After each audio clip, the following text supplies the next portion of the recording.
اللهم بارك لنا في رجب وشعبان وبلغنا رمضان। নবীজি সাল্লাল্লাহু আলাইহি ওয়াসাল্লাম যখনই রজব মাস আসতো নবীজি দোয়া করতেন, আল্লাহ আপনি আমাদেরকে রজব শাবানের বরকত দান করেন, রমজান পর্যন্ত আমাদের পৌঁছায়া দেন। তার মানে 2 মাস আগে থেকেই নবীজি দোয়া করতেন।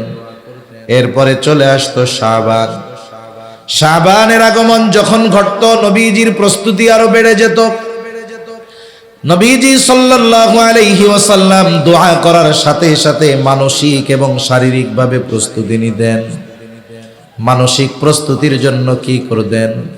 নবীজি বলেন, আহসু হেলালা শাবান আলি রমাদান। নবীজি বলতেন, তোমরা শাবানের চাঁদ গণনা করো, তারিখ গণনা করো।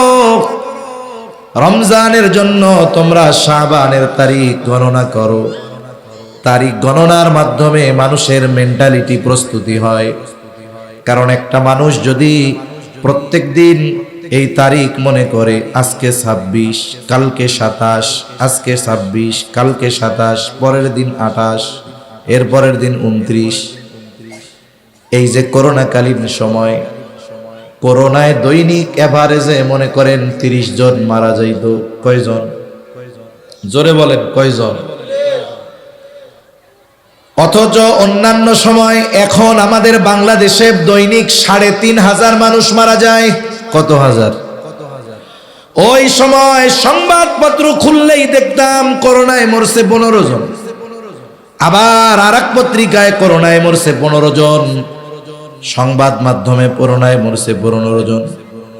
মাত্র 15 জন করোনায় মরতো, কিন্তু মনে হইতো আমিও মরলে মনে হয় করোনায় মরব। ঠিক না? মনে হইতো যে সবই মনে হয় করোনায় মরতেছে। কেন? মানুষের চিন্তায় ওইটা চলে আসছে। কেন বলে? ওই যে এক খবর যে বারবার কয়, এই জন্য। অনুরূপভাবে আমি আপনি যদি বারবার হিসাব করি, আজকে 27, আজকে 26, কালকে 27, তারিখ তো চলে আসতেছে, দেখবেন আমার আপনার মধ্যে এক ধরনের আগ্রহ, উদ্দীপনা কাজ করতেছে। তবে প্রকৃত ইমানদার হলে তবে। কারণ নবীজি বলেন, রমজান মাস এটা হলো মুমিনের জন্য পাথেয় সংগ্রহ করার মাস, আর রমজান মাস মুনাফিকের জন্য কষ্টের মাস। এজন্য কত আল্লাহর বান্দা খুশি হচ্ছে যে রমজান আসতেছে, আর কত আল্লাহর বান্দা চিন্তা করতেছে ঘরে রোজা রাখবো, আমার আর ঘরে খাওয়ানো হইব না। আছে না নাই? অনেক দোকানদার ওয়াজ করলেও দোকান বন্ধ করে না, কয় হুজুর দুপুরে অমনে সময় যা বিক্রয় হইতো রোজার মধ্যে আরো বেশি হয়, পদ্মাটা নাইয়া খায়। এই লোকগুলো রোজা আসতেছে, এদের অন্তরের মধ্যে কষ্ট শুরু হয়ে গেছে। এদের ব্যাপারে নবীজি জানায় দেন, এই রোজা আসতেছে এই কারণে যাদের অন্তরে কষ্ট, এরা প্রকৃত মুমিন হতে পারে না। মুনাফিকদের জন্য রোজা কষ্টের, আর ইমানদারদের জন্য রোজা হলো আনন্দের, আখিরাতের পাথেয় সংগ্রহ করার। এখন রোজা আসতেছে, 2-4 জন বেজার হইতেছেন নাকি? তাহলে নবীজি সাল্লাল্লাহু আলাইহি ওয়াসাল্লাম বলতেন, আহসু হেলালা শাবান আলি রমাদান। রমজানের জন্য শাবানের তারিখ চাঁদ গণনা করো। এজন্য বিগত সময়ে যদি করে থাকি তো আলহামদুলিল্লাহ, না করলে আজকে থেকেও করব। আজকে হলো 26, আগামীকাল সূর্যাস্তের পরে 27, তারপরের দিন সূর্যাস্তের পরে 28, তারপরের দিন সূর্যাস্তের পরে 29।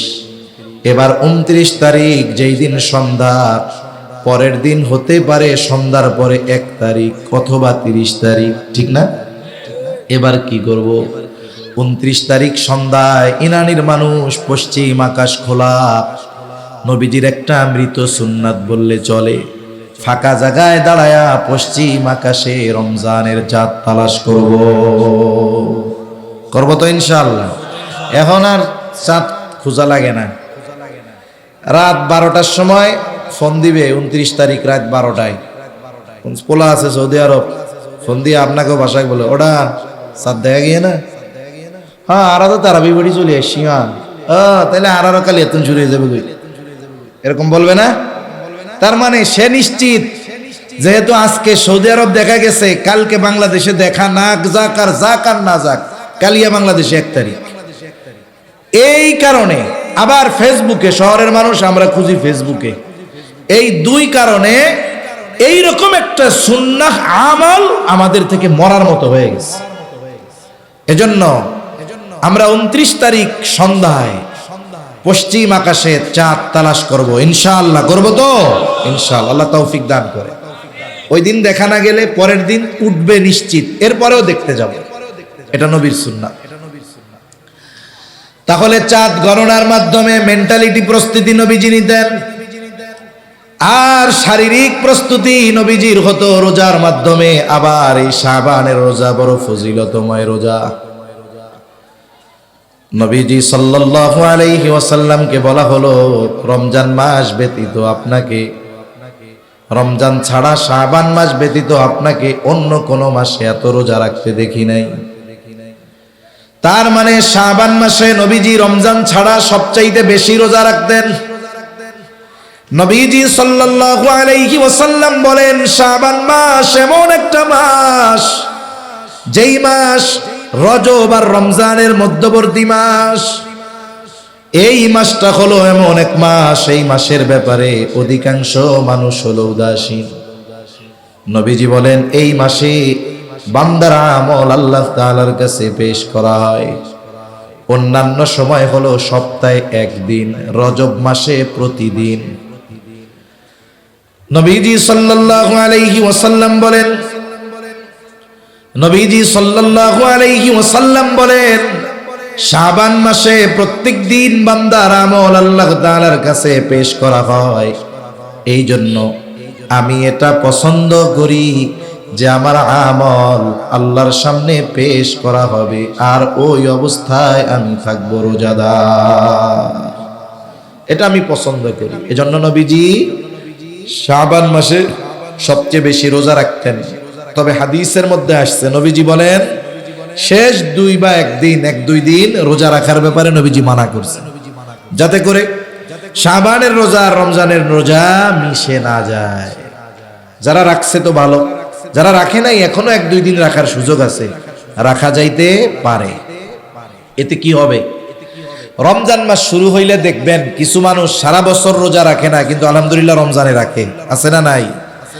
কিন্তু এই রমজান মাসে গিয়া কি হয়, জোহরের নামাজের পরে মসজিদের মধ্যে শুইয়া পড়ে, গড়াগড়ি মারে, একবার এই পাড়ে যায় মসজিদের, আর একবার ওই পাড়ে যায়। এটা মনে হয় আপনাদের এলাকায় হয় না? এখন একজনে জিজ্ঞাসা করে, কি হয়েছে তোমার? বলে আমারে রোজায় ধরছে। রোজার কি হাত পাও আছে? কেমনে ধরলো? রোজায় ধরছে মানে সারা বছর তো এক অভ্যাসে জীবন চালাইছে, রোজার মাসে ব্যতিক্রম। এখন কি হয়, বলে এখন ওই রোজার মাসে ওই সময় তার কষ্ট হয় রোজা রাখতে। কারণ চিকিৎসা বিজ্ঞান বলে, মানুষ দৈনন্দিন যেই সময়ে আহার গ্রহণ করে ঠিক ওই সময়ে পাকস্থলী হা করে। আমাদের ক্ষুধা লাগার কারণ কি? আপনি সকাল 9টায় নাস্তা করছেন, জোহরের পরে দুপুরের খাবার খান, এশার পরে রাতের খাবার খান, দেখবেন ঠিক 2টার সময় খিদা লাগছে। ওই সময় যদি আপনি খানা না খান 3টা, 3:30, 4টা পর্যন্ত, আর দেখবেন খিদা নষ্ট হয়ে যায়, আর খিদা লাগে না, আর লাগে গিয়া ওই রাত 8টার সময়। কেন? পাকস্থলী কিছু সময় হা করে থাইকা বুঝে আজকে আর আমারে খাওয়ান দিব না, এবার মুখ বন্ধ করে তারপরে ক্ষুধাটা চলে যায়। সারা বছর এক অভ্যাস। রোজার মাসে সাহারির সময় খাওয়া হইল, মোটামুটি এটা দিয়া সকালবেলায় পাকস্থলীরে বোঝানো গেল, কিন্তু দুপুর 2টার সময় তো ও জোহরের পরে হা করে, খাওন তো দেওয়া হয় না। এখন 4, 5, 6 দিন এই জন্য শুরুতে মানুষের রোজা রাখতে কষ্ট হয়, রোজার সাথে অ্যাডজাস্ট হইতে কষ্ট হয়। 6-7 দিন যখন দুপুরে খাবার দেওয়া হয় না, পাকস্থলী মুখ বন্ধ করে বইয়া থাকে, ওই টাইমে আর খোলে না। ও বুঝে আমারে তাইলে এখন থেকে ওই সুবহে সাদিকের আগে আর মাগরিবের নামাজের পরে খাওয়ান দিবে, ঠিক এই 2 টাইমে খিদা লাগে। তাহলে রোজার মাস আগের থেকে যদি প্রস্তুতি নেওয়া হইতো, রোজা রাখতাম, তাহলে রমজানে আমার রোজাগুলো প্রাণবন্ততার সাথে রাখা সহজ হইতো। এজন্য নবীজি শাবান মাসে বেশি বেশি রোজা রাখতেন, যাতে করে আল্লাহর সামনে যখন আমল পেশ করা হয় তখন উনি রোজাদার অবস্থায় থাকেন। এই যে রমজান মাস, এটা হলো বছরের শ্রেষ্ঠ মাস। কি মাস? জোরে বলেন। আসমান জমিন সৃষ্টির শুরু থেকে নিয়েই আল্লাহ তাআলা 12টা মাস নির্ধারণ করেছেন। এর মধ্যে 4টি মাস হলো হারাম মাস, সম্মানিত মাস। আল্লাহ তাআলা কোরআনুল কারীমের মধ্যে বলেন, ইন্না ইদ্দাতাশ শুহুরি ইনদাল্লাহি 12 শাহরান ফি কিতাবিল্লাহি ইয়াওমা খালাকাস সামাওয়াতি ওয়াল আরদা মিনহা আরবাআতুন হুরুম যালিকাদ দীনুল কাইয়্যিম। আল্লাহ জানায় দেন, আসমান জমিন সৃষ্টি থেকে নিয়েই হলো মাস 12টা। এর মধ্যে 4টি মাস সম্মানিত মাস। কয়টা মাস? জোরে বলেন। 3টি মাস ধারাবাহিক, 1টি মাস আলাদা। 3টি মাস জিলকাদ, জিলহাজ, মুহররম, আরেকটা হলো রজব। জিলকাদ, জিলহাজ, মুহররম, রজব, এই 4টি মাস হলো সম্মানিত মাস। এই 4টি মাসকে সম্মানিত মাস হিসাবে অভিহিত যিনি করেছেন তিনি কে? রমজান মাসের কথা কিন্তু নাই। কেন নাই? বলে রমজান তো শুধু সম্মানিত নয়, এটা হলো বছরের শ্রেষ্ঠ মাস। আমরা হলাম শ্রেষ্ঠ উম্মত। আমরা কি উম্মত? জোরে বলেন। আমরা হলাম শ্রেষ্ঠ উম্মত। কুনতুম খায়রা উম্মাত উখরিজাত লিন-নাস তা'মুরুনা বিল মা'রুফ ওয়া তানহাউনা আনিল মুনকার। তা যাই হোক, আমরা শ্রেষ্ঠ উম্মত। আল্লাহ তাআলা আমাদেরকেও গুরুত্বপূর্ণ 5টি শ্রেষ্ঠ জিনিস দান করেছে। কয়টি শ্রেষ্ঠ জিনিস? 5টি। ঘুমাসতেছে নাকি? তাকবীর দেই, নারায়ে তাকবীর। আওয়াজ হয় নাই, এই আওয়াজে চলবে না। নারায়ে তাকবীর। এই তো মাশাআল্লাহ, মোটামুটি হইছে এবার।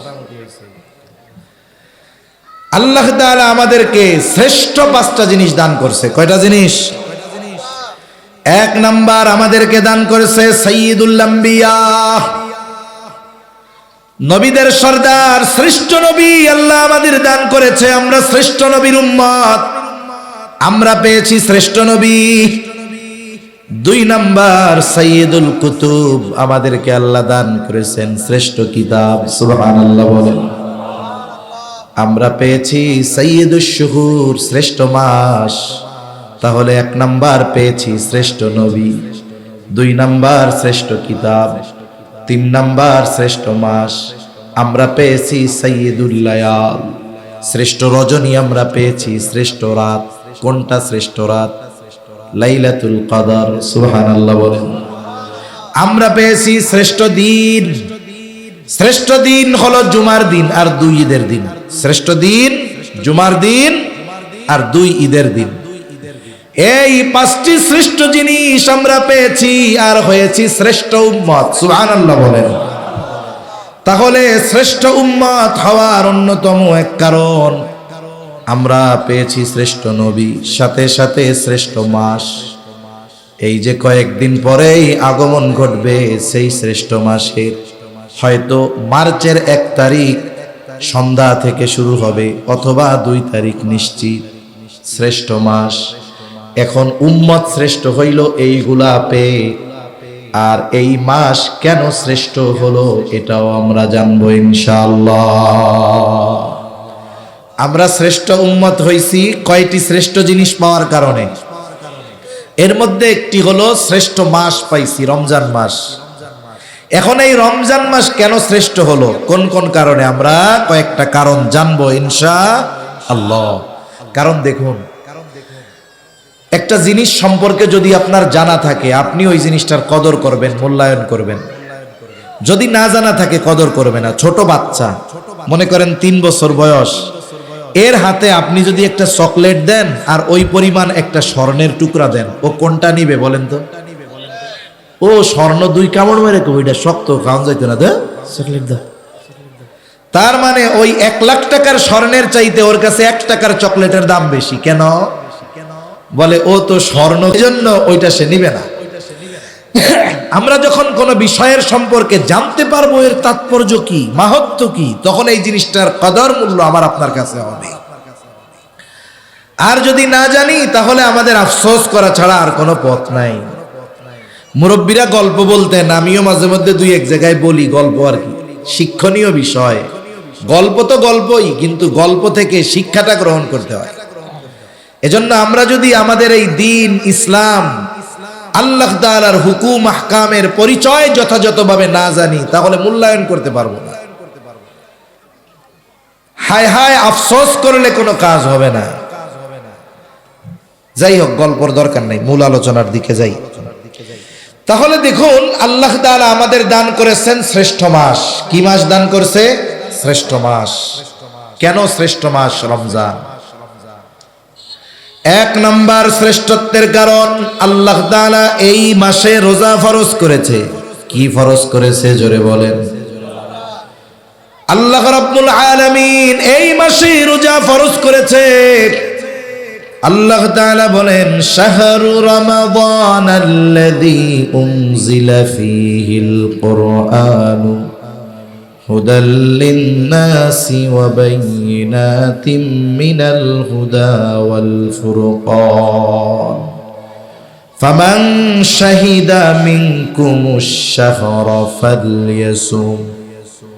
আল্লাহ তাআলা জানায় দেন, শাহরু রমাদান, রমজান মাস, এই মাসে আল্লাহ কোরআন নাজিল করেছেন। কোরআন হলো সত্য মিথ্যার মধ্যে পার্থক্যকারী, মানুষের জন্য হেদায়েত। আল্লাহ তাআলা বলেন, যে এই মাস পাবে সে যেন এই মাসে রোজা রাখে। ফামান শাহিদা মিনকুমুশ শাহরা ফালইয়াসুম। আল্লাহ তাআলা বলেন, যে এই রমজান মাস পাবে সে যেন রোজা রাখে। কে রোজা রাখবে? বলে বালেগ হয়েছে যে, নারী হোক পুরুষ হোক, প্রাপ্তা বয়স্কা যে রোজা রাখবে। দ্বীনের খাতিরে কিছু কথা না বললেই নয়। আপনাদের এই ইরানি রোড থেকে যখন বাক নিয়ে আপনাদের রোডে ঢোকা হয়, ওই জায়গায় একটা হোটেল হইতেছে, কি জানি নাম, ওই যে কোনায়, হ্যাঁ, ড্রিম হলিডে। ওর সামনে একটা ব্যানার লাগানো আছে, লেখা 18 বছরের আগে সবাই শিশু। পড়ছেন কে কে? কে কে পড়ছেন? একটু আতসা করেন তো। দেখছেন ওই জায়গায় যে বোর্ড লাগানো আছে? আচ্ছা, তার মানে আপনারা আমার মতো পচা লোক না, আপনারা আল্লাহর বান্দা, নিচের দিকে তাকাইয়া চলেন, বোঝা গেছে। আর আমি মনে হয় ডাইনে বামে এরকম তাকাই, এর লেগে আমার চোখে পড়ছে এটা। আমি ছবিও একটা তুলে নিছি মোবাইলে, কারণ এটা নিয়ে আমার একটা লেখা দিতে হবে। 18 বছরের আগে সবাই শিশু। ইসলাম কি এই কথা বলে? জোরে বলেন, ইসলাম এটা বলে? এটা বলার দ্বারা কি হলো?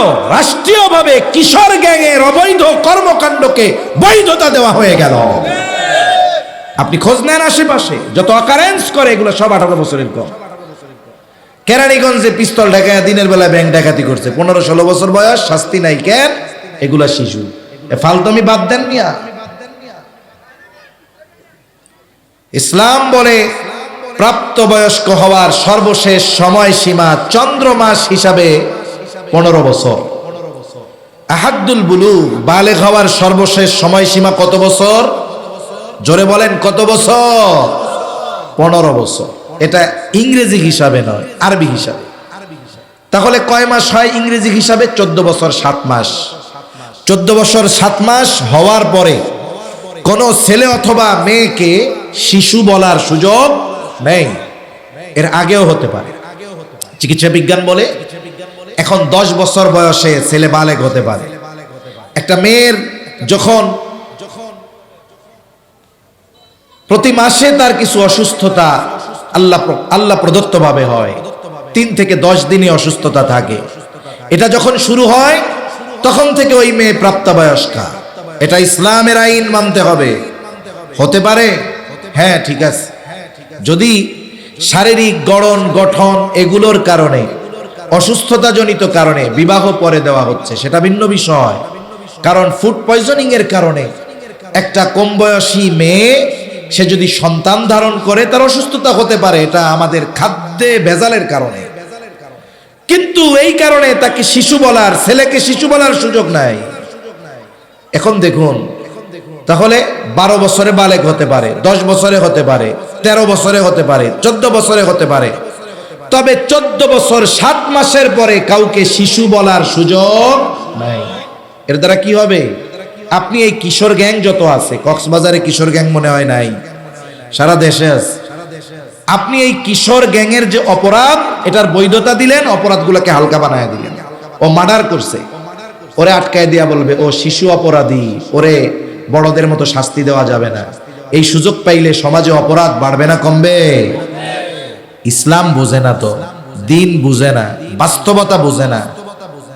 আর ইসলামই প্রকৃতপক্ষে বাস্তবতা সম্পন্ন এক জীবন ব্যবস্থা, ঠিক কিনা বলেন? কে রোজা রাখবে? বলে যার 14 বছর 7 মাস হয়ে গেছে, এর রোজা না রাখা উপায় নাই। এর আগেও হতে পারে।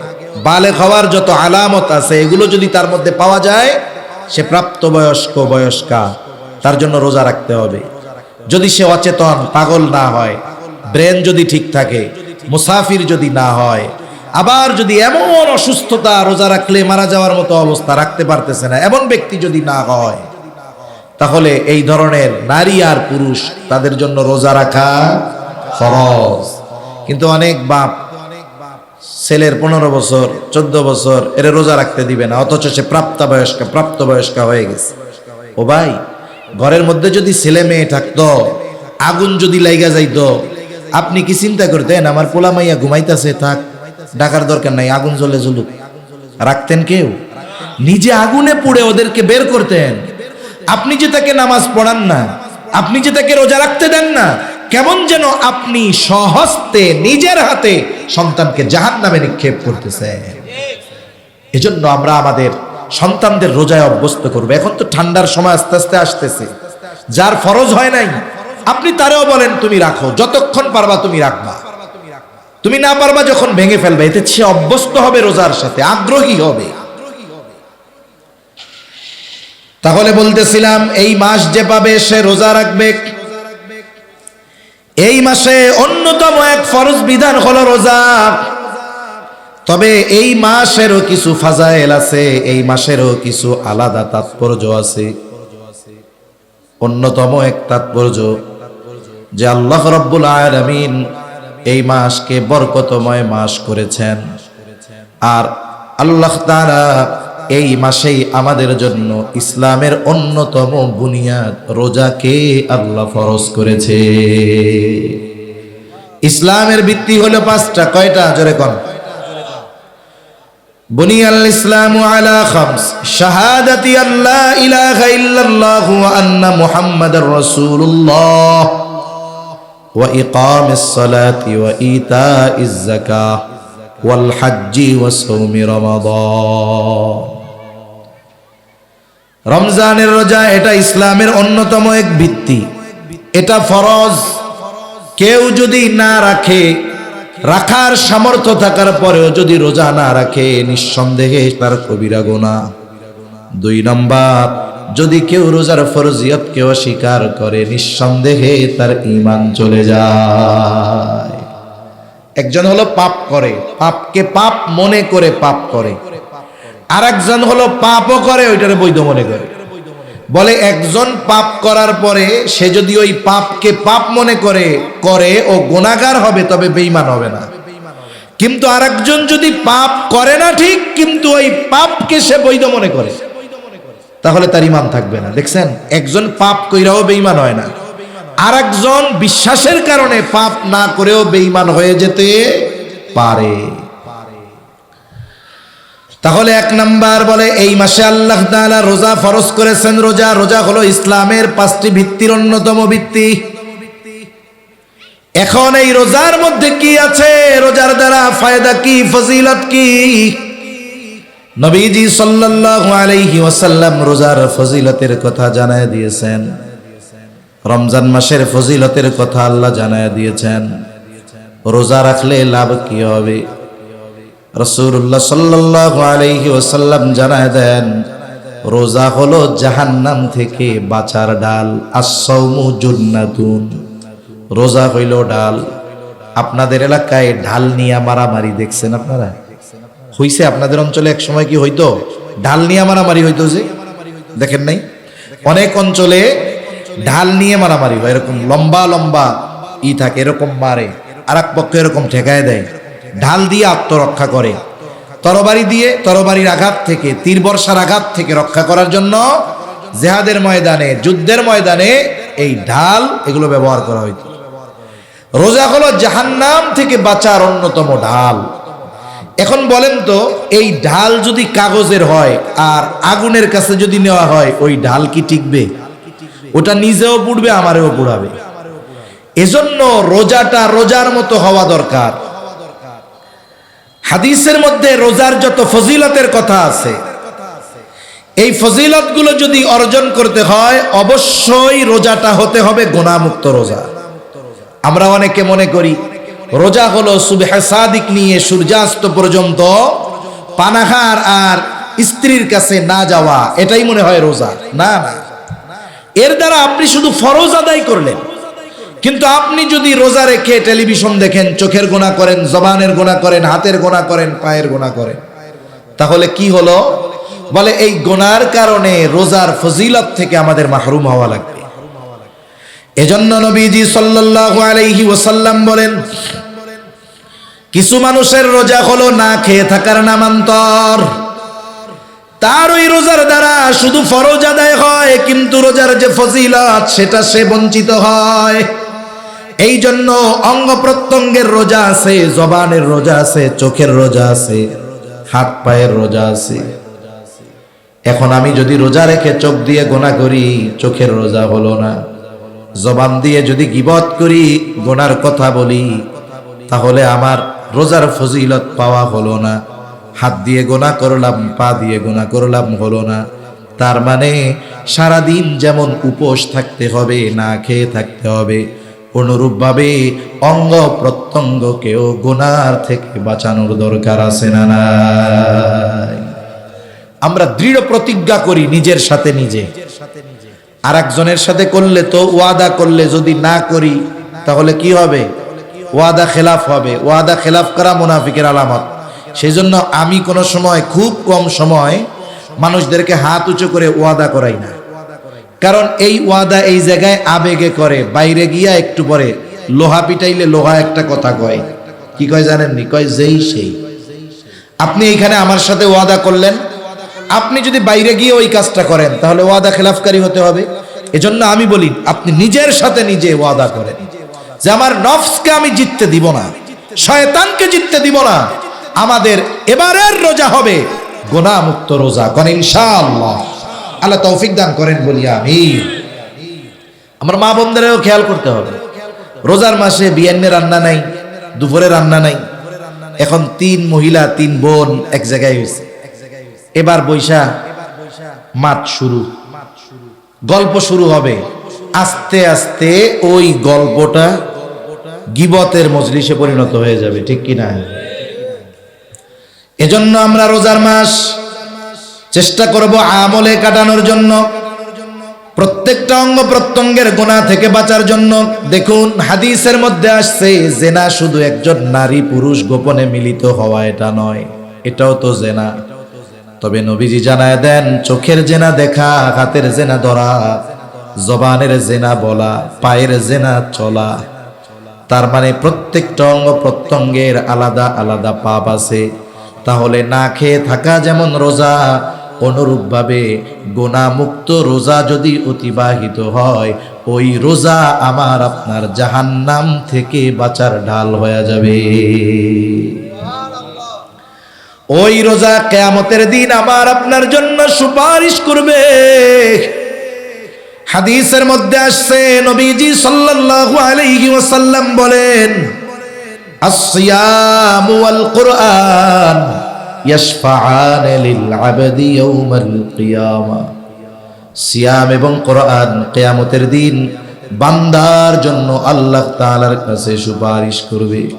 সিয়াম বলবে, আয় রব ইন্নী মানাতুহুত তুআমা ওয়াশ শাহাওয়াত। সিয়াম বলবে, আল্লাহ আমি দিনের বেলায় তাকে খাবার আর স্ত্রীর কাছে যাওয়া থেকে বিরত রেখেছি।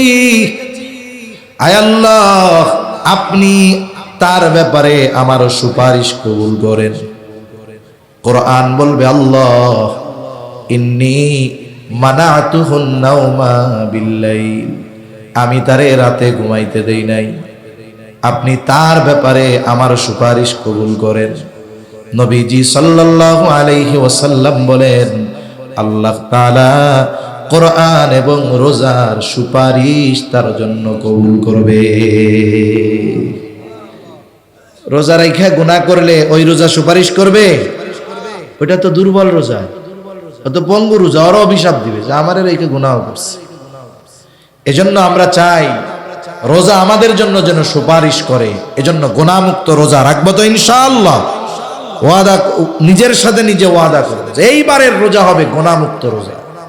ফেসবুক, মোবাইল, ইউটিউব সব বাদ, আল্লাহর জন্য এই একটা মাস আমরা সময় দিব। এই মাসে নবীজি যেমন ফজিলতের কথা বলছে, এই মাসে অন্যায় করাও ওই রকম বড় অন্যায়। এখন বলতে পারেন হুজুর এমনি সময় অন্যায় যেমন, এই সময়ে তো তেমন হবে। আচ্ছা একটা উদাহরণ দেই। মনে করেন একজন একটা পাপ এই রাস্তায় করছে, খোলা জায়গায়, কথার কথা, ওই পাপটা যদি মসজিদের মধ্যে করে, একই পাপ স্থান পরিবর্তনের কারণে আপনি কবেন কত বড় জালেমের জালেম, পাপ করছে করছে বাইরে করলো এক ব্যাপার, আল্লাহর ঘরের মধ্যে পাপ করছে, এটা ছাড় দেওয়া যাবে না। তার মানে একই পাপ, শুধুমাত্র স্থান পরিবর্তনের কারণে ওই পাপটাকে আমরা কত গুরুত্ব দেই, যেটা জঘন্য কাজ করেছে। অনুরূপভাবে সময়ের কারণে তো বান্দার ইবাদতের দাম বাড়ে, স্থানের কারণে ইবাদতের দাম বাড়ে, বাড়ে কি বাড়ে না? আমরা এশার নামাজ পড়ছি আজকে কক্সবাজারে, এই এশার নামাজ যদি মসজিদুল আকসায় পড়তাম, কক্সবাজার পড়ে ইনানিতে পড়ে যেই সওয়াব পাওয়া গেছে তার কমপক্ষে 10 গুণ সওয়াব আল্লাহ তাআলা মসজিদুল 250 গুণ সওয়াব আল্লাহ তাআলা মসজিদে আকসায় কমপক্ষে 250 গুণ বাড়ায়া দিতেন। আবার যদি এই নামাজটা মসজিদুল নববীতে আদায় করতে পারতাম, বলে কমপক্ষে 1000 গুণ সওয়াব আল্লাহ বাড়ায়া দিতেন। একই এশার নামাজ যদি আমি আপনি বাইতুল্লাহ আদায় করতে পারতাম, কমপক্ষে 1,00,000 গুণ সওয়াব বাড়ায়া দিতেন কে? এই যে ইবাদতের প্রতিদান, গুরুত্ব, দাম বাড়ছে স্থানের কারণে। কিসের কারণে? স্থানের কারণে। সময়ের কারণে ইবাদতের দাম বাড়ে। এমনি সময় আর লাইলাতুল কদর, ওই রাতের ইবাদত আর সাধারণ রাতের ইবাদত এক নাকি? তাহলে মনে রাখতে হবে এই মাসে যেমন ফজিলতে ভরপুর, এই মাসে অন্যায়টাও ওই রকম সর্বোচ্চ অন্যায়। এজন্য আমরা এই মাসটাতে গুনাহমুক্ত অতিবাহিত করার সর্বোচ্চ চেষ্টা করব কোন ইনশাআল্লাহ। তাহলে এই মাসের রমজান মাস শ্রেষ্ঠ মাস হওয়ার 1 নম্বর কারণ হলো রোজা। আর রোজা হলো জাহান্নাম থেকে বাঁচার ডাল। রোজা হলো বান্দার জন্য কিয়ামতের দিন সুপারিশ করবে। শুধু তাই না, রোজাই একমাত্র ইবাদত, যেই ইবাদতের প্রতিদান স্বয়ং যিনি দিবেন তিনি কে?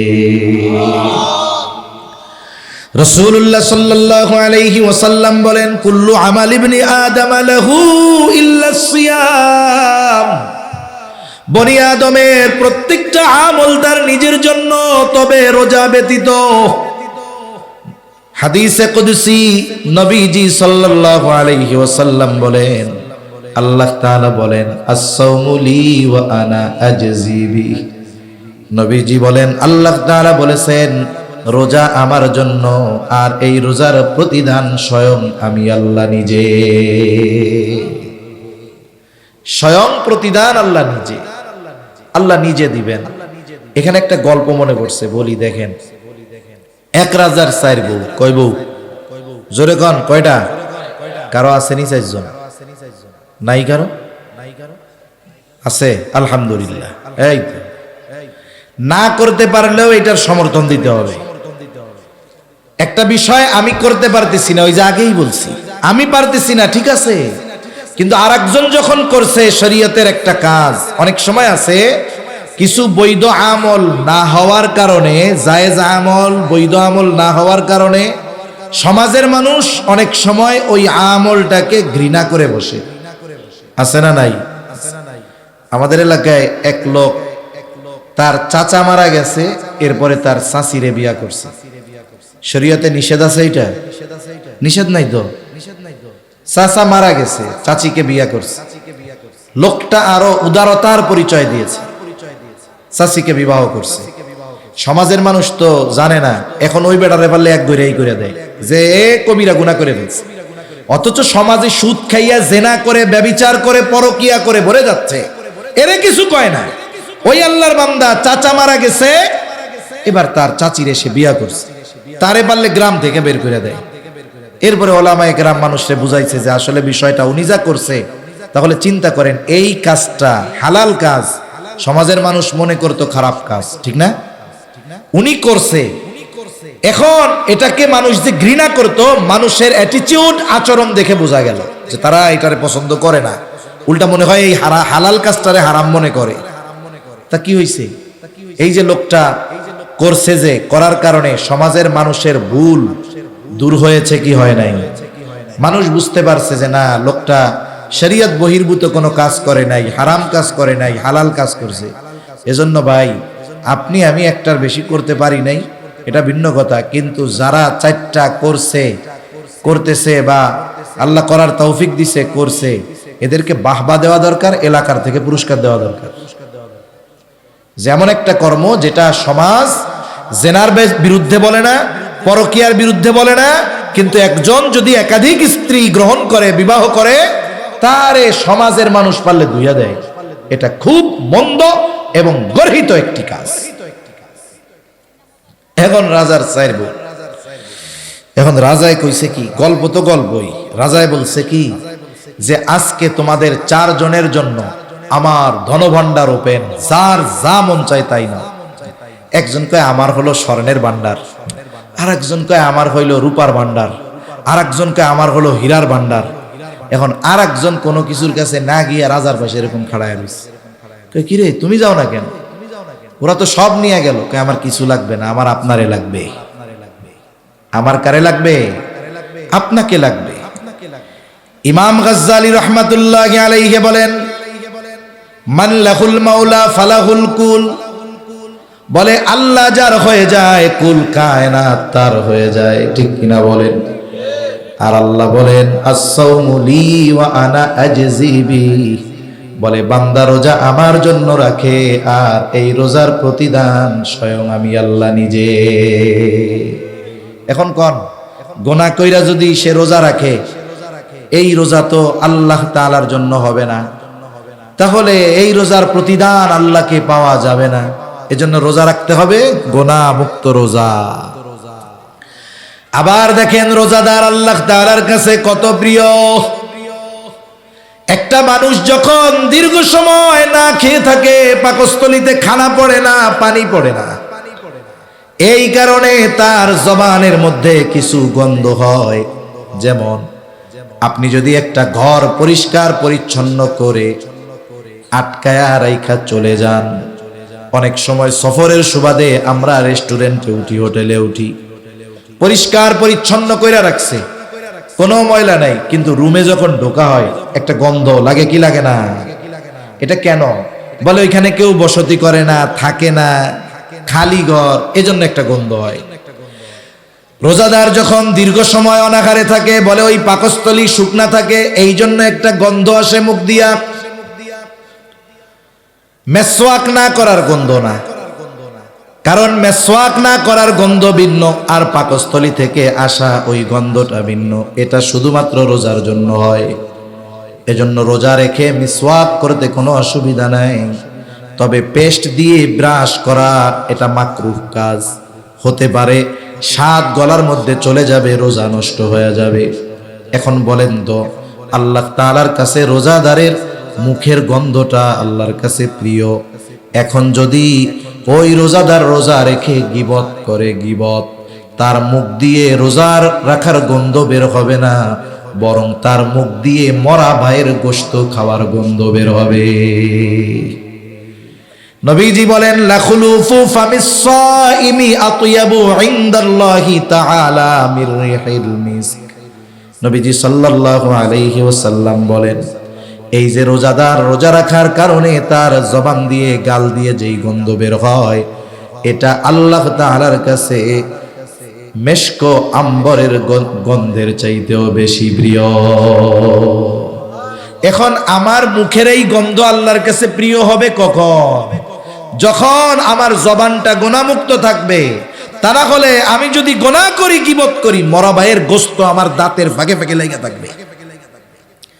এজন্য ওই প্রতিদান যদি চাই, গুনাহমুক্ত রোজার দরকার আছে না নাই? জোরে বলেন আছে না নাই? রাসূলুল্লাহ সাল্লাল্লাহু আলাইহি ওয়াসাল্লাম বলেন, রোজাদার যেই যে রোজা রাখার মাধ্যমে তৃষ্ণার্ত থাকে, গ্রীষ্মকালীন রোজা রাখে, তৃষ্ণায় বুকের ছাতি ফেটে যায়, এরপরেও ডুব দিয়া পানি খায় না, গোসলখানায় পানি খায় না, ঘরের মধ্যে একা, ফ্রিজে ঠান্ডা পানি, বুকটা ফেটে যায়, তবু একটু পানি খায় না। অনেক সময় মানুষ দেখবেন বেনামাজি, ও যদি রোজা থাকে, ও লুকায়া লুকায়া পানি খায় না। বেনামাজিও যদি রোজা রাখে, ও কিন্তু লুকাইয়া পানি খায় না, কেউ দেখবে না, এরপরেও খায় না। এই জায়গায় রোজার একটা রহস্য, যে বান্দা যাই করুক রোজাটা আল্লাহর জন্যই রাখে। নামাজ মানুষকে দেখানোর জন্য পড়তে পারে, দান মানুষকে দেখানোর জন্য করতে পারে, বলে রোজা আল্লাহর জন্যই করে। যদি না করত তাইলে তৃষ্ণা লাগলে লুকায়া লুকায়া পানি পান করতো, কইতো কেউ তো দেখে নাই, সবাই কইবো আমি রোজা রাখছি। রাসূলুল্লাহ সাল্লাল্লাহু আলাইহি ওয়াসাল্লাম বলেন, আল্লাহর জন্য যে তৃষ্ণার্ত থাকলো, তার মানে গ্রীষ্মকালে রোজা রাখলো, তৃষ্ণা লেগেছে, পানি পান করে নাই, কিয়ামতের দিন আল্লাহ তাআলা ওই ব্যক্তিকে পানি পান করাবে। যেই দিন সূর্য কাছে থাকবে, জমিনটা তামার মতো হয়ে যাবে, পানি পানি বলে মানুষ চিৎকার করবে, ওই দিন আল্লাহ তাআলা এই বান্দাদের পানি পান করাবে। কিন্তু যে গুনাহ সহ রোজা করছে, তার শুধু ফরজ আদায় হবে, কিন্তু কাজ হবে না। একজন পরীক্ষা দিছে, কয়েকজন পরীক্ষা দিছে, ম্যাট্রিক পরীক্ষার রেজাল্ট দিছে। একজন জিজ্ঞাসা করে, তুমি কি হইছে রেজাল্ট? কয় পাস করছি। আরেকজন পাস করছি, আরেকজন পাস করছি। এখন জিজ্ঞাসা করে, পাস যে করলা, কোন গ্রেড পাইছো, কত পাইছো? 33 পাইলেও পাস, 90 পাইলেও পাস, ঠিক না? এখন একজন কয়, পাইছি ভাই 33। কত পাইয়া পাস করছে? আরেকজন পাইছে A+। আরেকজন কি পেয়েছে বলেন তো? এখন জিজ্ঞাসা করার পরে কেউ যদি বলে আমি 33 পাইয়া পাস করছি, ওরে জবাবে বলবে, তোমারে পাস করতে কইছিল কেডা? ফেল করাই ভালো আছিল, ঠিক না? তার মানে দেখেন, ও কিন্তু পাস, কিন্তু ওই পাশের কথাও মানুষের সামনে বলতে সে লজ্জা পায়। আরেকজন পাস করছে A+ পাইয়া, ও গর্বের সাথে বলে A+ পেয়েছি।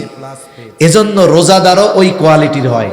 একটা হয় হলো পাস, ওর জন্য আর কোনো ফ্যাসিলিটি নাই, ও কোনো ইউনিভার্সিটিতে ভর্তি হইতে পারবে না, ওর জন্য কোনো বৃত্তি নাই, ওর জন্য কোনো সম্মাননা নাই, ওর জন্য কিছুই নাই, খালি একখান কাগজ পাইব 33 লেখা। ওই পাস দিয়া ও কমুকি কোনো চাকরিতে অ্যাপ্লাইও করতে পারবে না, কিন্তু পাস। তার মানে যে রোজা রাখলো কিন্তু গোনা টোনা সব করছে, সারাদিন পানাহার থেকে বিরত থাকছে, স্ত্রীর কাছে যায় নাই, বলে ও হলো 33 পাইয়া পাস, পাস করছে, কিন্তু ফ্যাসিলিটি পাবে না। যে প্লাস পাইছে সে বুয়েটে চান্স নিতে পারবে, সে মেডিকেলে চান্স নিতে পারবে, সে বিদেশে স্কলারশিপের জন্য আবেদন করতে পারবে, বাংলাদেশ থেকে অনেকে তাকে ওই বৃত্তি দিবে, সে অনেক জায়গায় তার রেজাল্টের কারণে তার ভর্তি পড়ালেখা ফ্রি দিবে, ঠিক কিনা বলেন? তাহলে পাস সবাই করবে, কিন্তু সবাই তো ফ্যাসিলিটি পাবে না। এখন কোন A+ পাওয়া, তাইলে গুনাহ ছাড়তে হবে, রোজা হবে গুনাহ মুক্ত, কোন ইনশাআল্লাহ। তাহলে দেখেন রোজাদারের ফজিলত কি, আরো রোজাদারের স্পেশালিটি কি? রাসূলুল্লাহ সাল্লাল্লাহু আলাইহি ওয়াসাল্লাম বলেন, ইন্না ফিল জান্নাতি বাবান ইউকালু লাহুর রায়্যান, জান্নাতের একটা দরজা আছে, ওই দরজার নাম হলো রায়্যান। অনেক সময় অনেক সেমিনার হলে আমরা গেছি, এক হলের মধ্যেই সবাই ঢুকবে, কিন্তু দরজার মধ্যে লেখা থাকে general guest, VIP guest, VVIP guest.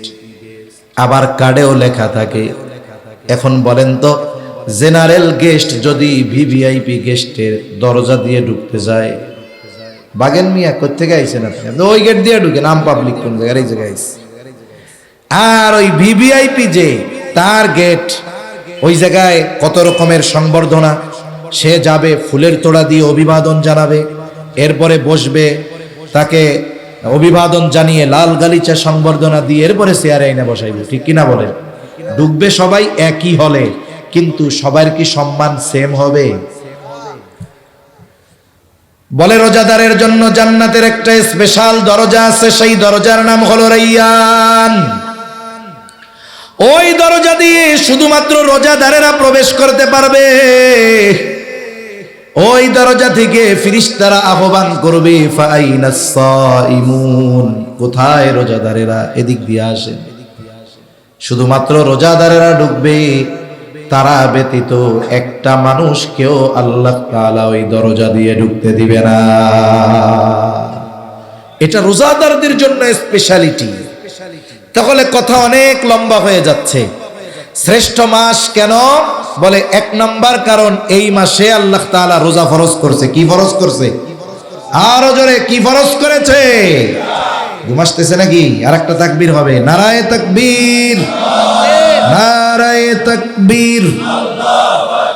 এই সময় কিন্তু মাহফিল মজা, শীতও নাই গরমও নাই, আরামও লাগে, ঘুমও আসে, ঠিক না? তাহলে রমজান মাস শ্রেষ্ঠ হওয়ার এক নম্বর কারণ হলো রোজা আল্লাহ ফরজ করেছেন।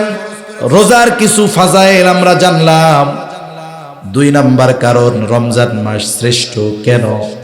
বলে এই মাসেই আল্লাহ তাআলা কোরআনুল কারীম নাজিল করেছে। আল্লাহ তাআলা বলেন, শাহরু রমাদান আল্লাযী উনজিলা ফীহিল কুরআন। আল্লাহ তাআলা বলেন রমজান মাস, এই মাসে আল্লাহ নাজিল করেছেন কোরআন। মাস হলো রমজান, আল্লাহ নাজিল করেছে কোরআন। মাস রমজান, নাজিল করেছে কি? জোরে বলেন কি এই কোরআন? আল্লাহ তাআলা বলেন হুদাল লিন্নাস, গোটা মানব জাতির জন্য এই কোরআন হলো হিদায়াত। আবার আল্লাহ এক জায়গায় বললেন হুদাল লিল মুত্তাকিন, মুত্তাকিনদের জন্য হিদায়াত। বলে হ্যাঁ, মানুষের জন্য হেদায়াত। বলে একজন বেঈমানও যদি এই কোরআন দিল দিয়ে অনুধাবন করে, তিলাওয়াত করে, বোঝার চেষ্টা করে, সে ঈমানওয়ালা হয়ে যাবে, ঠিক কিনা বলেন? আর যদি ঈমানদার কোরআন তিলাওয়াতের সাথে সাথে এই কোরআন অনুযায়ী জীবন সাজায়, সে জান্নাত পর্যন্ত পৌঁছায়া যাবে। আর এই কোরআন সুপারিশ করবে। আগেই বলছি, কোরআন আর রমজান এই দুইটার সাথে বন্ধুত্ব আছে। এই দুই বন্ধুর হক যদি আদায় করা যায়, ওরা আমাদের জন্য সুপারিশ করবে। সূরা মুলক যদি প্রতিদিন তিলাওয়াত করা হয় এশার নামাজের পর, আল্লাহ রাব্বুল আলামিনের নবী জানায় দেন কবরের আযাব থেকে বাঁচা যাবে। কোরআন তিলাওয়াত করে আল্লাহর বান্দা সূরা আলে ইমরান, বাকারা, বলে দুই সূরা দুই দিক গিয়া দাঁড়াবে। একজন দাঁড়াবে মাথার কাছে, আর একজন পায়ের কাছে। আযাবের ফেরেশতারা যদি আসে, বলবে খবরদার, ওইটা আমাকে তিলাওয়াত করতো, আযাব দেওয়া যাবে না। সুবহানাল্লাহ। সূরা ওয়াকিয়া যদি তিলাওয়াত করে মাগরিবের পরে, বলে আল্লাহ তাআলা তাকে রিজিক সংকীর্ণতার মুখোমুখি করবে না। সুবহানাল্লাহ। এই কোরআন আল্লাহ নাজিল করেছে রমজান মাসে। এটা হুদাল লিল মুত্তাকিন, এটা হুদাল লিন্নাস। মুত্তাকিরা, ইমানদারেরা কোরআন অনুসরণের মাধ্যমে জান্নাতে চলে যাবে। আর বেঈমানেরা কোরআন যদি তিলাওয়াত করে, পড়ে, বুঝে, আশা করা যায় ঈমান নসিব হয়ে যাবে। সম্প্রতি সময়ে নেদারল্যান্ডের একজন সংসদ সদস্য, মন্ত্রী, সর্বোচ্চ পরিমাণের ইসলাম বিদ্বেষী ছিল। সে ইসলাম নিয়ে, কোরআন নিয়ে তার বিষোদাগারের কোনো অভাব ছিল না। এখন একটা জিনিস আপনি যদি ভালোভাবে জানেন, তাইলেই না ওইটার সমালোচনা করতে পারবেন। ওই লোক চিন্তা করছে মুসলমানগো আরো ভালো মতো ধরার দরকার। এই নিয়তে আল্লাহর বান্দা আরবি ভাষাও শিখছে, কারণ শুধু অনুবাদ পড়ে কোরআনের অর্থ বোঝা যায়, কিন্তু হৃদয় দিয়ে অনুধাবন করা যায় না। এজন্য একজন আলেমের কোরআন তিলাওয়াত আর একজন আওয়ামের কোরআন তিলাওয়াত সেম না। কারণ আলেম তো শুধু পড়ে আর অর্থ বুঝে তা না, কোরআনের গভীরতা সে বুঝে, এজন্য তার মজা ভিন্ন রকম। আর আওয়াম মানুষ মনে করে শুধুমাত্র সোয়াব পাওয়ার আশায় পড়ে, কিন্তু সে তো কোরআনের ওই গভীর সমুদ্র থেকে মুক্তা অন্বেষণ করে। আলেমের তিলাওয়াত আর আওয়ামের তিলাওয়াত, এজন্যই তো তফাৎ।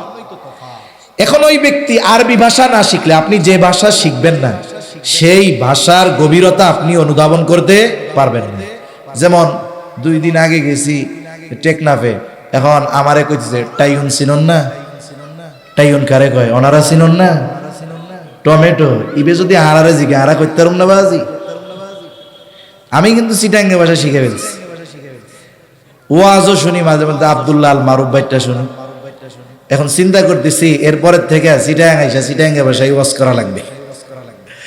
তাই এখন বলেন, দেখেন, এখন আমি যদি টেকনাফের বাসিন্দা না হই, আমারে যদি বলে আপনারা টাইউন চাটনি দিউম না, আমি বলছি আল্লাহ কি কয় এটা আবার। এজন্য যে যে ভাষার জ্ঞান অর্জন করে সে সেই ভাষার গভীরতা বুঝে। উনি শিখতেছে আরবি ভাষা কেন? কোরআন বুঝার জন্য নয়, কোরআন থেকে উনি ভুল বাইর কইরা মুসলমানদের আরো ধরবে। হেদায়াত কি জিনিস! বেচারা কোরআন তো পড়া শুরু করছে ভুল ধরার জন্য। আল্লাহ তাআলা তার বুঝের দরজা খুলে দিয়েছে, অন্তরে হেদায়েতের বাতি জ্বলে উঠেছে। এখন সে কোরআনের একজন সৈনিক হয়ে গেছে। সুবহানাল্লাহ বলে সার্চ দিলে ইন্টারনেটে পাবেন। নেদারল্যান্ডের ইসলাম বিদ্বেষী মন্ত্রীর পার্লামেন্ট মেম্বারের ইসলাম গ্রহণ দিবেন, চলে আসবে আল্লাহর বান্দার নাম। আবার দেখেন ডক্টর মরিস বুকাইলি, ঐতিহাসিক একজন ব্যক্তি, যখন ওই মিশরের জাদুঘরে রাখা ফেরাউনের মমি নিয়ে গবেষণা করা হবে, ওনাকে জানানো হলো এর ব্যাপারে কোরআনে আয়াত আছে। উনি চিন্তা করলেন, বাবারে, তাহলে এর বাস্তব সব যদি জানতে হয় আমাকেও কোরআন শিখতে হবে। উনি এম্বাসির মাধ্যমে প্রাইভেট টিচার রেখে উনি আরবি শিখলেন। জ্ঞানী মানুষ, এই কোরআন শিখে ফেরাউনের মমি নিয়ে গবেষণা করেছেন। আল্লাহ তাআলা ওই বেঈমান মানুষটাকে হেদায়েতের মতো নূর দান করে দিয়েছে।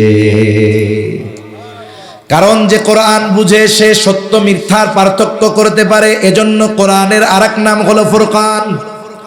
একটু খেয়াল করেন, আল্লাহ তাআলা হুদাল লিন-নাস বলার পরে বলেছেন ওয়াবাইয়িনাতিম মিনাল হুদা ওয়াল ফুরকান। আল্লাহ তাআলা মানুষের জন্য হেদায়েত বলার পর বলেছেন ওয়াবাইয়িনাতিম মিনাল হুদা ওয়াল ফুরকান, এটা সত্য মিথ্যার পার্থক্য নির্ণয়কারী। তার মানে একজন অমুসলিমও যদি হৃদয় দিয়ে কোরআন পড়ে, তার অন্তরে হেদায়েতের নূর যিনি জ্বালায়া দিবেন তিনি কে? এই কোরআন নাজিল হয়েছে কোন মাসে? জোরে বলেন। রমজান মাসে। তাহলে রমজানের দ্বিতীয় শ্রেষ্ঠত্ব এ মাসে নাজিল হয়েছে কোরআন। রমজান মাসের তৃতীয় শ্রেষ্ঠত্ব বলে এই মাসে আছে এমন এক রাত। রমজান মাসে নাজিল হইছে, কিন্তু কোন সময় নাজিল হইল? আল্লাহ তাআলা বলেন ইন্না আনজালনাহু ফি লাইলাতিল কদর ওয়া মা আদরাকা মা লাইলাতুল কদর লাইলাতুল কদরি খায়রুম মিন আলফি শাহর। আল্লাহ তাআলা বলেন ইন্না আনজালনাহু, আই ইন্না আনজালনাল কুরআন, আমি এই রাতে নাজিল করেছি কোরআন। ফি লাইলাতিল কদর, কদরের রজনীতে আমি কোরআন নাজিল করেছি। এই কদরের রজনী এটা হলো রমজান মাসের একটা রাত। বলে কোরআনের ছোঁয়া লাগছে, রাত দামি হয়ে গেছে। কোরআনের ছোঁয়া লাগছে, মাস দামি হয়ে গেছে। কোরআন নাজিল হইছে, আম্বিয়া শ্রেষ্ঠ নবী শ্রেষ্ঠ নবী হয়ে গেছে। কোরআনের ছোঁয়া লাগছে, উম্মত শ্রেষ্ঠ উম্মত হয়ে গেছে। এই রজনী আল্লাহ তাআলা দান করেছেন রমজান মাসে কোরআনের বদৌলতে। আল্লাহ তাআলা বলেন আপনি জানেন লাইলাতুল কদর, লাইলাতুল কদর কি? লাইলাতুল কদর হলো খায়রুম মিন আলফি শাহর। বলে যেই সমস্ত মাসে লাইলাতুল কদর নাই এমন 1000 মাসের চাইতে ওই রাতটা বেশি উত্তম। প্রায় 84 বছর হয়। কত বছর হয়? প্রায় 84 বছর। এক রাত্র যদি পাইয়া যায়, তাহলে রমজান শ্রেষ্ঠত্বের অন্যতম একটি কারণ এই রমজান মাসেই আছে লাইলাতুল কদর, বলে যেটা হলো 1000 মাসের চাইতে উত্তম। সুবহানাল্লাহ। এই রমজান মাস হলো সেই মাস যেই মাসের আগমন ঘটলে আল্লাহ তাআলা জান্নাতের দরজা খুলে দেয়। নবীজি বলেন, ইদা দাখালা রমাদান ফুতিহাত আবওয়াবুল জান্নাহ। রমজান মাসের আগমন ঘটলে আল্লাহ জান্নাতের দরজা খুলে দেয়। আরেক বর্ণনায় আসছে ফুতিহাত আবওয়াবুস সামা, আল্লাহ তাআলা আসমানের দরজাগুলো খুলে দেয়। আরেক বর্ণনায় আসছে ফুতিহাত আবওয়াবুর রহমাত, আল্লাহ তাআলা রহমতের দরজাগুলো খুলে দেয়। ওয়া গুলিকাত আবওয়াবুন নার, আল্লাহ তাআলা এই মাসে জাহান্নামের দরজাগুলো বন্ধ করে দেয়। সাথে সাথে ওয়াল সুলসিলাতিশ শায়াতিন, এই মাসে আল্লাহ তাআলা শয়তানকে শিকল দ্বারা বন্দী করে দেয়। এই মাস হলো রমজান মাস। তাহলে আসেন রমজানের শ্রেষ্ঠত্ব কেন? 7টা কারণ বলছি। 1 নাম্বার, এই মাসে আল্লাহ রোজা ফরজ করেছেন। 2 নাম্বার, বলে এই মাসে আল্লাহ কোরআন নাজিল করেছেন। বলে 3 নাম্বার, বলে এই মাসেই আছে লাইলাতুল কদর। 4 নাম্বার, এই মাসে জান্নাতের দরজা আল্লাহ খুলে দেয়। 5 নাম্বার, বলে এই মাসে আল্লাহ তাআলা আসমানের দরজা খুলে দেয়। 6 নাম্বার, বলে এই মাসে আল্লাহ তাআলা রহমতের দরজাগুলো খুলে দেয়। 7 নাম্বার, এই মাসে আল্লাহ তাআলা জাহান্নামের দরজা বন্ধ করে দেয়। 8 নাম্বার, বলে এই মাসে আল্লাহ তাআলা শয়তানকে শিকল দিয়ে আটকায়া দেয়। এখন এই শ্রেষ্ঠ মাসে আমাদের কি করণীয়? বলে 1 নম্বরে রোজা রাখতে হবে। কি রাখতে হবে? জোরে বলেন। 1 নম্বরে রোজা। 2 নাম্বার তারাবি। কি করতে হবে? তারাবি। কয় রাকাত? 20 রাকাত। কয় রাকাত? 20 রাকাত। এখন আমাদের দেশে 20 রাকাত পড়া মানুষের জন্য কষ্টকর হয়। এর একটা কারণ আছে। তো কারণ কি হইল জানেন? আমরা যখন সারাদিন রোজা রাখে অভ্যস্ত, কষ্ট হয় না। এইবার ইফতারের 10 মিনিট আগে ইফতার টিফতার সামনে নিয়ে বসছে, ও বাজি এই 10 মিনিট আর নো যায়, ঠিক না? এই 10 মিনিটের প্রতি মিনিটকে 1-1 ঘন্টার মতো লাগে। খালি গড়ির মিতা খায়। কিরে আজান দেয় নাকি? কিরে মসজিদে আজান দেয় নাকি? কি হইল? টাইম মাত্র 10 মিনিট, অথচ 14 ঘন্টা না খায়া থাকছে, কোনো সমস্যা নেই। হ্যাঁ, এই 10 মিনিট আর যাইতে চায় না। কেন? আপনি যখন খাবার সামনে নাই, রোজার মাস, পাকস্থলীরে ব্রেন বলতেছে খাওন টাউন সামনে নাই, আকইরা লাভ নাই। এখন যখনই ইফতারের সময় খাবার সামনে আসে, চোখ দিয়ে নার্ভে গেল, নার্ভ মুহূর্তের ভিতরে ওই পাকস্থলীরে কয় দোস্ত সামনে খাওন আইছে, এবার আকইরা হয়ে পড়ছে। এখন তো খিদা লাগা শুরু হয়ে গেছে, এই জন্য আর টাইম যায় না। এবার যেই আজান দিছে, আল্লাহু আকবার, আল্লাহ, ওই মাঝে মধ্যে অনেকে মজা করে। গত বছর একটা ভিডিও দেখছি, এখন একজন ওই ইফতার নিয়ে সামনে বসে খেলে এরকম করছে, পাশের থেকে একজন আয়াতুল কুরসি পড়বে, ও টান দিছে আল্লাহু, এই বসে আজান দিছে, ধুপধাপ খাওয়া সারা। মানে ওই টাইমে যদি ভুলে কোনো মতো কানে আল্লাহ শব্দ আসে, আর কেউ দেরি করবে না। অবস্থাটা কি হইল? এখন যখন ক্ষুধাটাও তীব্র হইছে, আমরা ইফতারের সময় আনলিমিটেড খেয়ে ফেলি। আর আমাদের দেশের ইফতার মানে হইল ছোলা বুট বাইউনি, বাইউন্দি বাজেয়ারি, ঠিক না? ছোলা বুট বেগুনি পেঁয়াজু, এ সবগুলো হইল গ্যাস্ট্রিক। খাবেন এতটুক, পেটের মধ্যে যায় হবে এত বড়। এখন খাইলাম পেট বইরা ইফতারের সময়, ধুমসে খাইছে টাইছে। একটা খাবার তার পরিপূর্ণ ক্রিয়া শুরু করে 1.5 থেকে 2 ঘন্টা পরে। এখন ওই সময় খাওয়া হইল, ঠিক তারাবির সময় খাবার পেটের মধ্যে ফুইলা সে এখন এটার পরিপূর্ণ প্রভাব বিস্তার করতেছে, কারণ খাবার পাকস্থলীতে গেছে, পাকস্থলী ওইটারে প্রসেস করছে, এরপরেই না সব জায়গায় এটারে বন্টন করবে। ঠিক বন্টনটা হয় তারাবির সময়। এখন ওই কম লাগে 20 টাকা তারাবি মরি যায়, বড়া সম্ভব না। এখন কি করে? মসজিদের মধ্যে যায়, ফরজ নামাজটা কোনো মতো পড়িয়া ইমাম সাহেব যখন তারাবি শুরু করে, পিছনে বেগটি হুইত্যা দেয়, আমি কি ভুল কথা বলতেছি? হাফেজ সাহেব টান দেয় লাস্টে, মনে করেন একেবারে লাস্টে টান দিবে, ইয়া আইয়ুহাল্লাযীনা আমানু কুতিবা আলাইকুমুস সিয়ামু কামা কুতিবা আলাল্লাযীনা মিন ক্বাবলিকুম, মনে করেন পৃষ্ঠা শেষ হবে এরকম, লাআল্লাকুম তাত্তাকুন, ধুম সে উঠে আল্লাহু আকবার। এটা কেন হইল? আমি আপনি ইফতারের সময় আনলিমিটেড খাইছি, এই জন্য। আপনি খান, ওই সময়টাতে একটু কম খান। আপনি এটা পরীক্ষা করে দেখবেন, আপনারা ইফতারের সময় একেবারে কম, এক গ্লাস শরবত খাইছেন, 3টা খেজুর খাইছেন, ফল ফলাদি যা আছে এগুলো খাইলেন, সনাবুট তারাবির নামাজ শেষ করিয়া সুন্দর মতো মাখাইয়া খান।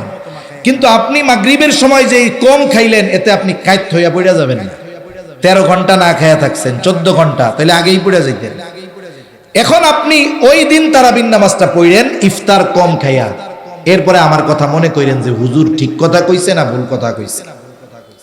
তাহলে কি হবে? আমরা যদি তারাবিটা উপভোগ করতে চাই, একেবারে একাগ্রতার সাথে পড়তে চাই, ইফতারের সময় গাপুস গুপুস খাওয়া যাবে না। তেলে ভাজা টাজা খাবার ওইগুলো আমরা পরে খাবো। এরপরে কি কাজ? বলে যেহেতু রমজানের সাথে কোরআনের সম্পর্ক, রমজান হতে হবে কোরআনময় রমজান। কি রমজান হবে বলেন? কোরআনময় রমজান। অনেক মানুষ আছে দীর্ঘদিন নামাজ পড়ে, সূরা ফাতিহার অর্থটাও জানে না, আছে না? অনেক মুসল্লি এরকম আছে।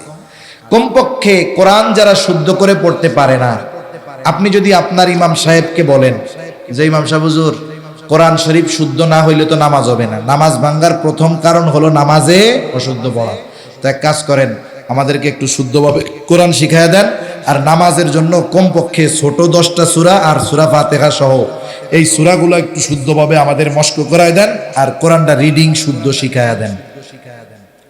কোন ইমাম সাহেব বলবে যে আমি পারবো না? বলবে? কিন্তু আমরা শিখতে চাই না।